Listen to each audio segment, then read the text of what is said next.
സ്വാഭാവികതയുള്ള ശുദ്ധഹാസ്യം വിളമ്പി മലയാള സിനിമയെ കുടുകുടാ ചിരിപ്പിച്ച നടനായിരുന്നു പത്മദളാക്ഷൻ എന്ന കുതിരവട്ടം പപ്പു.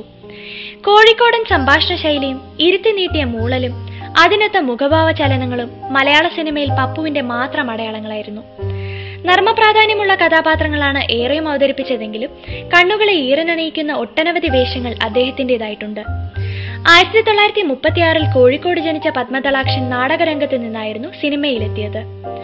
1964 പുറത്തു വന്ന ഭാർഗവി നിലയം എന്ന ചിത്രത്തിലൂടെയായിരുന്നു പപ്പുവിനെ മലയാള സിനിമ അറിയാൻ തുടങ്ങിയത്. പത്മദളാക്ഷൻ എന്ന പേരിനെ കുതിരവട്ടം പപ്പു എന്ന പേരിലേക്ക് മാറ്റിയത് വിശ്വപ്രസിദ്ധ സാഹിത്യകാരൻ വൈക്കം മുഹമ്മദ് ബഷീർ ആയിരുന്നു.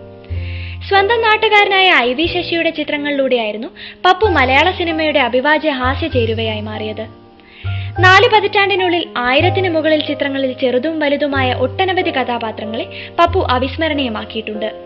ജീവിതമൊരു ഗാനം എന്ന ശ്രീകുമാരൻ തമ്പി ചിത്രത്തിലെ ഡബിൾ റോൾ, അവളുടെ രാവുകളിലെ റിക്ഷാക്കാരൻ, അങ്ങാടിയിലെ അബു, മൃഗയയിലെ കുഞ്ഞബ്ദുള്ള, ഓട്ടോയിലെ മൊയ്തു, വിയറ്റ്നാം കോളനിയിലെ എരുമേലി തുടങ്ങിയ എണ്ണിയാൽ തീരാത്ത ചിരിയുടെ ഓർമ്മകൾ ബാക്കി വെച്ചുകൊണ്ടായിരുന്നു 2005 ഫെബ്രുവരിയിൽ ഈ ലോകത്തോട് വിട പറഞ്ഞത്.